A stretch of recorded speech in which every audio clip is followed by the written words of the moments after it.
Hello नमस्कार, स्वागत है आपका हमारे यूट्यूब चैनल इक्वल एजुकेशन में। तो फ्रेंड, जैसा कि आपको पता है डेली हमारी एमपी मेंस की क्लास चल रही है, तो उसी को हम कंटिन्यू करने वाले हैं। सभी प्यारे साथी एंड तक क्लास को देखना, और जो न्यू है एक बार चैनल को सब्सक्राइब कर लीजिएगा, वीडियो को लाइक कर दीजिएगा, ठीक है। तो चलिए, आपका जैसे जैसे एग्जाम का समय नज़दीक आता जा रहा है, आपका घबराहट और बेचैनी थोड़ा सा बढ़ रहा है। देखिए, ऑब्वियस सी बात है, एग्जाम का प्रेशर ऑलरेडी पहले से ही फील होने लगता है। तो काफ़ी विद्यार्थियों के मैसेज आ रहे थे कि सर क्या एग्ज़ाम डेट बढ़ेगी। तो मैं आपको बता दूं, आपका मेंस का जो एग्ज़ाम है उसका डेट आप सभी ने देखा ही होगा, सभी को पता ही होगा, 15 अप्रैल है, ठीक है। तो अब आपका डेट यहाँ से आगे बढ़ने वाला नहीं है, क्योंकि कुछ के मैसेज आ रहे थे कि सर 13 तारीख तक, सॉरी आपका 13 तारीख तक यहाँ पर महिला पर्यवेक्षक की एग्जाम चल रही है, तो 2 दिन का बीच में गैप है, क्या ये सारी की सारी चीज़ें कर लेंगे। तो देखिए, इनकी पहले से तैयारी चलती है और सारी की सारी चीज़ें ऑलरेडी सेट रहती हैं, ज़्यादा कोई दिक्कत आने वाली है नहीं। और आपको पता है जो न्यू सीएम है बहुत तेज़ तर्रार हैं, तो ये ज़्यादा चीज़ों को डिले नहीं करना चाहेंगे। और एक बात ये भी है कि ये जो भर्ती परीक्षा चल रही हैं, ये 2025 की ना होकर के ये 2024 की हैं, ठीक है। 2024 में ये नहीं हो पाई थी, तो उनकी पूर्ति के लिए यहाँ पर ये परीक्षाएं चल रही हैं, तो इसका भी ध्यान रखना। अब आपकी जो एग्ज़ाम है ज़्यादा लेट नहीं होने वाली है, ना ही ज़्यादा आपका बढ़ने वाला है। ये आपका 15 तारीख इसका डेट दिया हुआ है, इसी समय पर परीक्षा हो जाएगी। क्लियर? तो ये आपका सवाल था, तो मैंने सोचा आपको बता दिया जाए। अब आपको इन क्लासेस की पीडीएफ के लिए मैंने जैसा कि आपसे बोला है, आप 7067683603 जो भी इंटरेस्टेड हैं ज्वाइन कर सकते हैं, और पीडीएफ आपको मिलेगी। उसके साथ साथ कुछ महत्वपूर्ण पीडीएफ भी मैं आपको प्रोवाइड करूंगा। और जो हमारे प्यारे साथी हमसे पहले से जुड़े हैं, जिन्होंने कहीं ना कहीं किसी प्रकार का कोई बैच ले रखा है, उनको कोई भी पेमेंट नहीं करना है, बस आपको हमें मैसेज करके जानकारी दे देनी है। क्लियर? चलिए स्टार्ट करते हैं फर्स्ट क्वेश्चन से। भारतीय ढोल या ढोलक के सामने दिखने वाले वाद्य को पाश्चात्य संगीत में क्या कहते हैं? बताइए। भारतीय ढोल या ढोलक के समान, ठीक है, दिखने वाले वाद्य को पाश्चात्य संगीत में क्या कहते हैं? Waisted drums, goblet drums, barrel drums, footed drums. बताइए, तो क्या बोला जाता है पाश्चात्य में? वेस्टर्न म्यूजिक में ढोलक के समान दिखने वाले वाद्य को क्या कहते हैं? वेरी वेरी इंपॉर्टेंट क्वेश्चन है, और आप न्यू है वीडियो को लाइक कर दीजिएगा। इस वीडियो को भी हमने आपका 100 लाइक का टारगेट रखा है, तो उम्मीद है आप अच्छे से लाइक करेंगे, और कुछ भी क्वेरी हो तो कमेंट करके जरूर बताना, ठीक है। तो देखिए, आपका पाश्चात्य संगीत में ढोलक और ढोल के समान दिखने वाले वाद्य को वैरल ड्रम कहते हैं, ठीक। नेक्स्ट, अब देखिए यहाँ पर ये क्वेश्चन आपके एग्जाम के लिहाज से बहुत ही ज्यादा महत्वपूर्ण बन जाता है। मृदंगम की बाएं पूरी में वादन से पूर्व क्या लगाया जाता है? सूजी एवं चावल की लोई, गेहूं एवं चावल की लोई, मकई एवं चावल की लोई, केवल चावल की लोई लगाई जाती है। तो क्या लगा, ये क्वेश्चन आपका पूछा भी गया है प्रीवियस ईयर में, और आपके एग्जाम में भी आ सकता है। क्लियर? तो मृदंगम की जो बाईं पूरी होती है उसमें सूजी एवं चावल की लोई लगाई जाती है। क्लियर? ये महत्वपूर्ण है आपका, सूजी और चावल की लोई यहाँ पर लगाई जाती है। नेक्स्ट, देखिए हम बिल्कुल भी आपका समय वेस्ट नहीं करेंगे, और ज़्यादा चीज़ों को घुमाएंगे नहीं, कट टू कट क्वेश्चनों को लेके चलेंगे। तबले की पूरी में कुल कितने छिद्र हैं? Very important question. आप इस पर डबल स्टार नहीं ट्रिपल स्टार लगाइए, ये क्वेश्चन आपके एग्जाम के लिहाज से बहुत ही ज़्यादा महत्वपूर्ण है। जो प्यारे साथी नहीं हुए, जिन्होंने चैनल को सब्सक्राइब नहीं किया है, तो सब्सक्राइब जरूर कर लीजिएगा। देखिए, आप वीडियो को देखते हैं, बहुत सारे ऐसे स्टूडेंट हैं जिन्होंने चैनल को सब्सक्राइब नहीं कर रखा है, बट फिर भी रेगुलरली वीडियो को देखते हैं, क्लासेस को एंजॉय करते हैं। तो देखिए, आपसे रिक्वेस्ट है कि आप क्लासेस को जिस प्रकार से एंजॉय करते हैं, चैनल को भी सब्सक्राइब कर लीजिए, जिससे जो भी अपडेट रहता है वो आपसे मिस ना हो। तबले की पूड़ी, देखिए आपको पता है जिस प्रकार से आपका यहाँ पर तबला रहता है,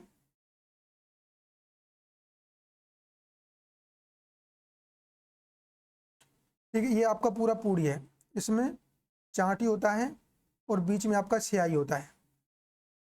ठीक है, तो आपका चांटी, लब और स्याही 3 प्रकार से रहता है। अब देखिए आप यहाँ पर देखेंगे इस प्रकार से, आप थोड़ा सा इसको ड्राइंग कर लीजिएगा। बस हम बात करेंगे पूड़ी के बारे में। तो ये पूरा का पूरा पूड़ी है आपका। पूड़ी में क्या होता है, चांटी होता है, लब होता है और स्याही होता है। अब इसको देखिए, पूड़ी, तबले की पूड़ी में कुल कितने छिद्र होते हैं? पूड़ी की बात यहाँ पर हो रही है। यहाँ पर ये पूड़ी है आपका, जो कि गजरे से बना रहता है, कसा रहता है, उसमें आपका कुल 48 छिद्र रहते हैं।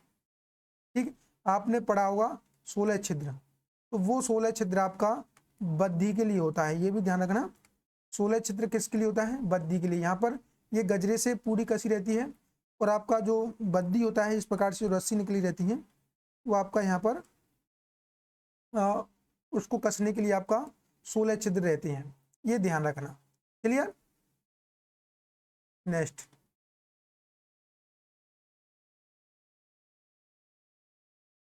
शहनाई के साथ बजने वाला अवनद्ध वाद्य है, ताशा, नक्कारा, डुक्कड़ या तबला? बताइए, शहनाई के साथ कौन सा वाद्य बजाया जाता है? सभी कमेंट करके बताइएगा। देखिए, किसी भी प्रकार की कुछ भी क्वेरी आपके दिमाग में हो तो कमेंट जरूर करना। ठीक है, अधिक से अधिक किसी भी क्वेश्चन को लेके, और देखिए आपको किसी भी क्वेश्चन को लेके जितना भी आपको नॉलेज है, जैसे कि मैंने आपको यहाँ पर शहनाई क्वेश्चन, शहनाई से रिलेटेड क्वेश्चन बताया, तो शहनाई संबंधित आपको जितना भी ज्ञान है, जितना भी आपको पता है, आप कमेंट में लिख दिया करें, जिससे क्या हो जाएगा, आपका रिवीजन हो जाएगा। ठीक, रिवीजन हो जाएगा और आप जब चीज़ों को लिखेंगे दिमाग में सेट हो जाएंगे। तो आप किसी भी क्वेश्चन को लेकर के जितना भी आपको नॉलेज है, आप लिख दिया करें। तो इसका राइट आंसर हो जाएगा आपका डुक्कड़। ठीक है, नेक्स्ट,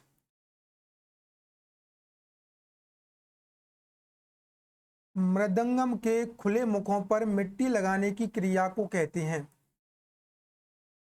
मुख लेपन, विलेपन, त्रिलेपन, सम्मिलन? क्या बोला जाता है मृदंगम के खुले मुख पर मिट्टी लगाने की क्रिया को? तो देखिए, मुख लेपन नहीं कहते हैं। ठीक है, इसको क्या बोला जाता है?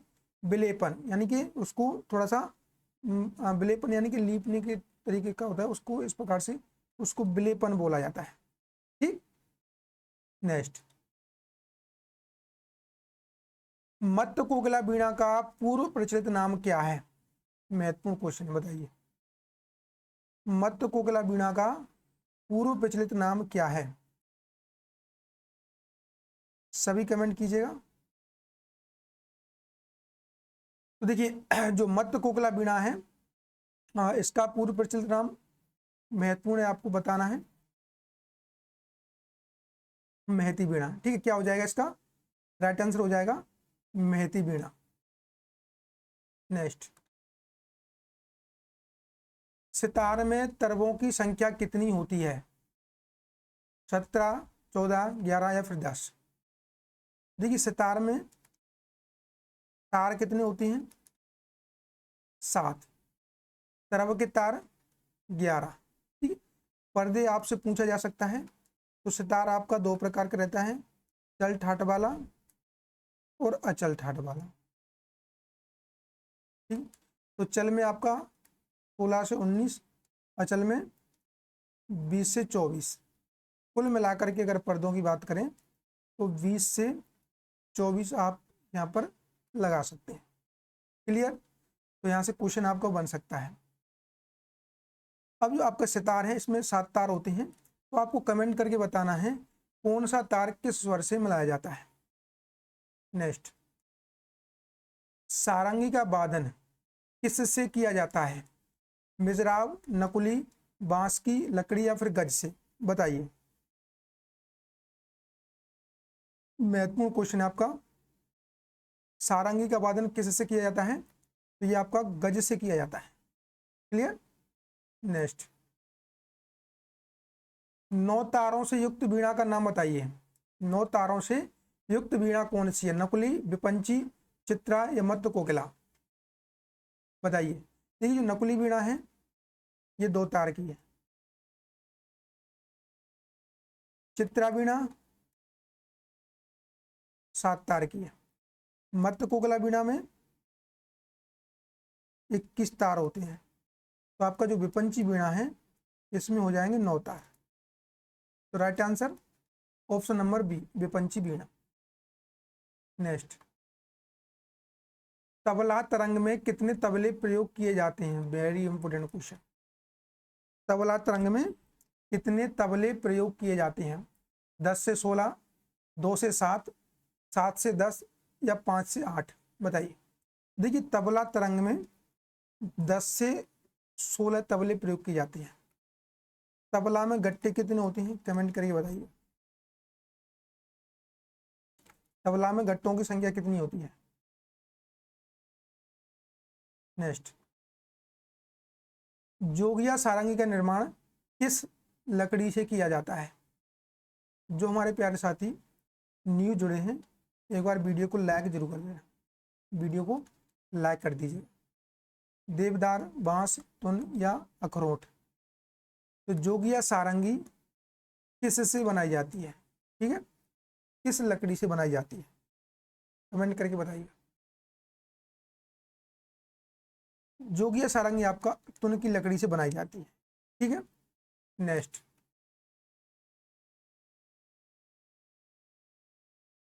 गज में किस जानवर के बालों का प्रयोग होता है? महत्वपूर्ण क्वेश्चन, एमपी के लिहाज से बहुत ज्यादा महत्वपूर्ण क्वेश्चन। घोड़ा, बकरी, गाय या फिर ऊंट? गज में किस जानवर के बालों का प्रयोग करते हैं?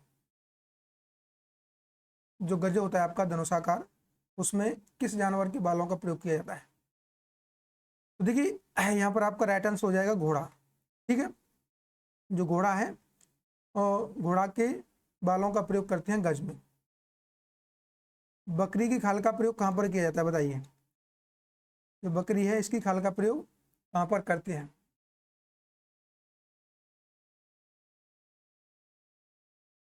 नेक्स्ट, सरस्वती वीणा का अधिक प्रचार भारत के किस भाग में होता है? सरस्वती वीणा का अधिक प्रचार भारत के किस भाग में होता है? पूर्वी भारत, दक्षिणी भारत, पश्चिमी भारत या फिर उत्तरी भारत? देखिए, सरस्वती वीणा का प्रयोग भारत के दक्षिणी क्षेत्र में होता है। ठीक है, कहाँ पर होता है? दक्षिणी भारत में इसका प्रयोग होता है। नेक्स्ट, वर्तमान में उत्तर भारत में प्रचलित वीणा बताइए। चित्रा, रुद्रा, सरस्वती या फिर Vipanchi? Very very important question. वर्तमान में उत्तर भारत में प्रचलित वीणा का नाम क्या है? देखिए, इसका नाम हो जाएगा रुद्र वीणा। रुद्र वीणा, ये शिव जी ने पार्वती की सोती हुई मुद्रा को देखते हुए इसका डिजाइन किया था। तो भगवान शंकर ने इसका, ठीक है, भगवान शंकर ने इसका आविष्कार किया था, ध्यान रखना।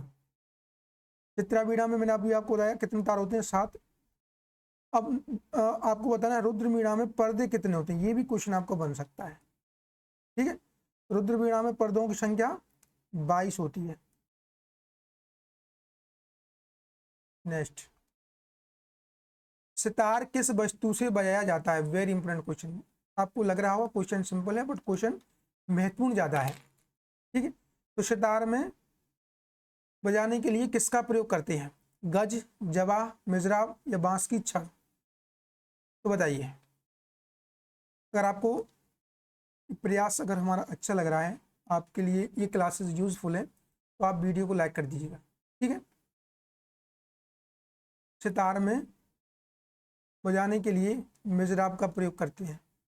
ठीक, जवा से सरोंद बजाया जाता है। ये महत्वपूर्ण क्वेश्चन है। ठीक है। नेक्स्ट, रावण हत्ता किससे बजाया जाता है? लोहे की छड़, लकड़ी की छड़, गज या मिजराब? रावण हत्ता बजाने के लिए किसका प्रयोग किया जाता है? अब देखिए, रावण हत्ता ये क्वेश्चन आपका टेट में भी पूछा था। ठीक है, तो ये किस प्रकार का वाद्य है? रावण हत्ता तत्वाद्य है। राजस्थान में इसका प्रचलन ज्यादा है, तो राजस्थान का वाद्य है। ऐसा कहते हैं कि रावण हत्ता को रावण ने प्रजा के मनोरंजन के लिए बनाया था। ठीक है, तो यहाँ पर लिख लीजिए, रावण ने प्रजा के मनोरंजन के लिए बनाया था।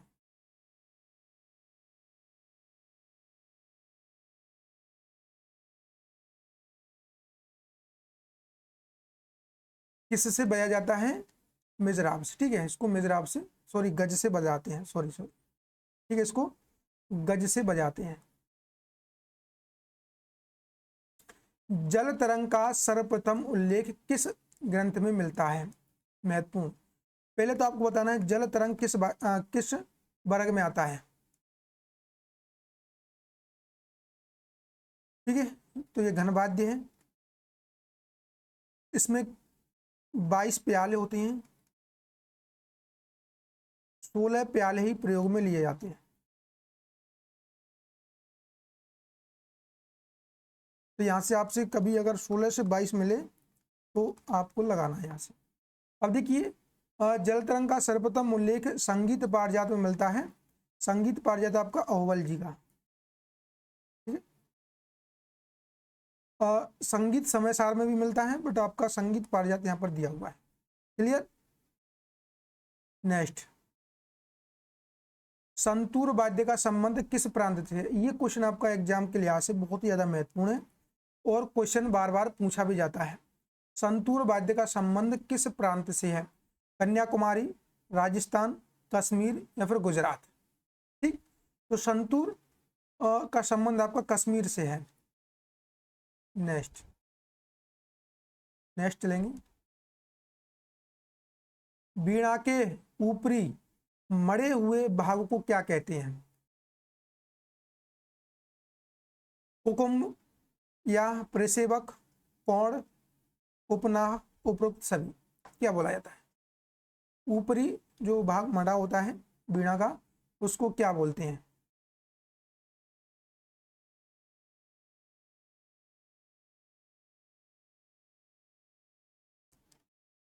इसको आपका कुकुम्ब या प्रसेवक बोला जाता है।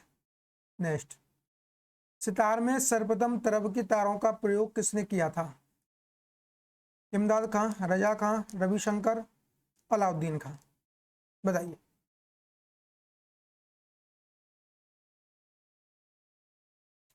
देखिए, सितार आपका, इसका आविष्कार किसने किया था? सितार का आविष्कार अमीर खुसरो साहब ने किया था, आपको पता है। ठीक, सितार में तरब के तार इमदाद खान साहब ने लगाए थे सर्वप्रथम। ठीक है, नेक्स्ट,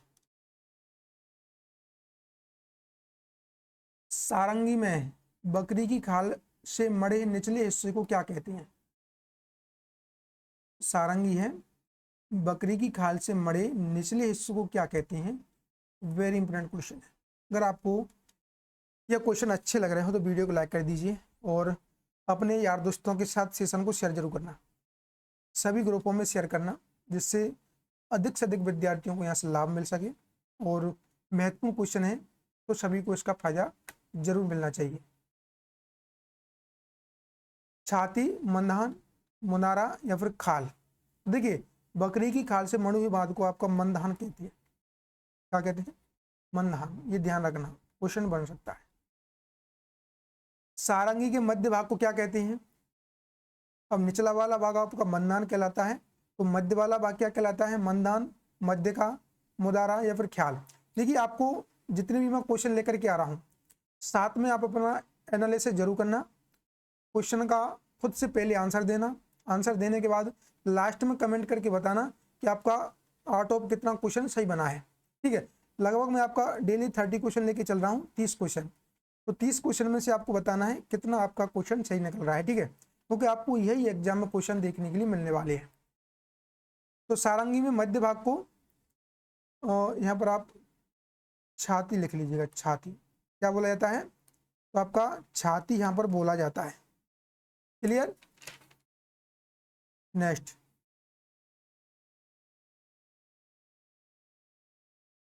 सारंगी में मुख्य कितनी तंत्रियां होती हैं? 5, 9, 4 या फिर 6? सारंगी में मुख्य कितनी तंत्रियां होती हैं? बताइए।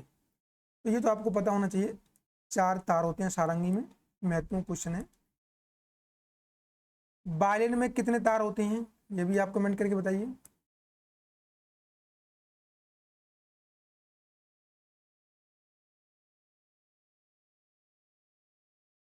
वायलिन में भी आपके 4 तार होते हैं।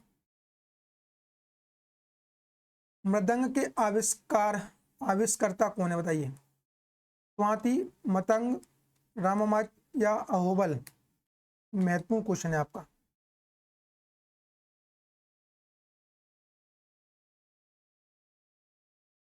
मृदंग के आविष्कारकर्ता कौन है। देखिए स्वाति मुनि को मृदंग का आविष्कारकर्ता माना जाता है, ठीक है। तबला वाद्य में स्याही और चांटी के बीच में क्या होता है, वेरी इंपोर्टेंट क्वेश्चन।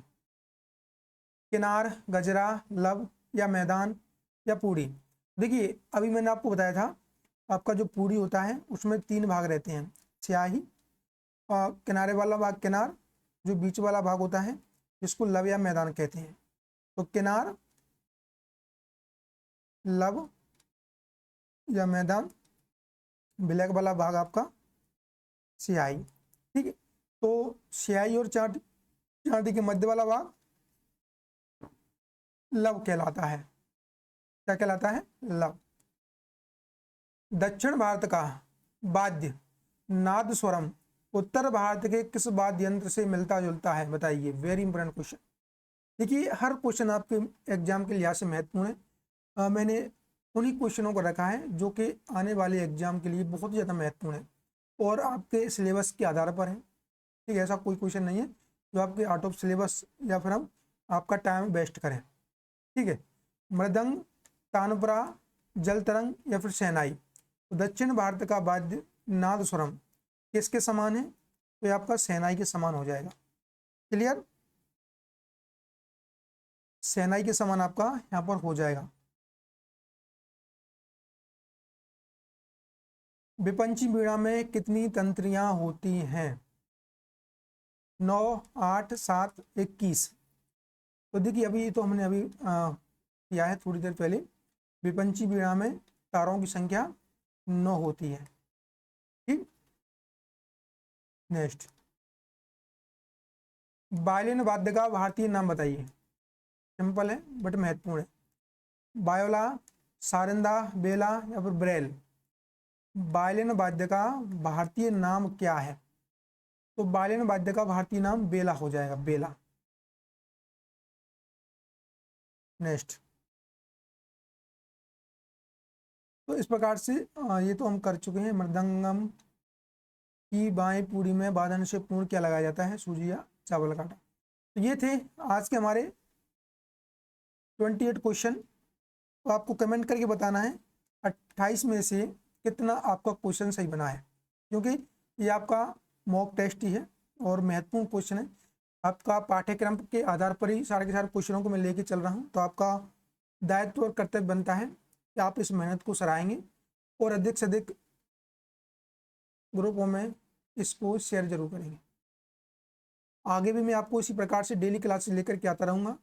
तो आपसे उम्मीद है कि 100 लाइक आप करके ही जाएंगे, ठीक है। आज के लिए इतना ही। अगर आपको PDF चाहिए तो आप टेलीग्राम से जुड़ जाइएगा, ठीक है। टेलीग्राम का लिंक आपको डिस्क्रिप्शन में मिल जाएगा। चलिए मिलते हैं नेक्स्ट क्लास में। सभी साथी अच्छे से तैयारी करते रहिएगा। जय हिंद, जय भारत।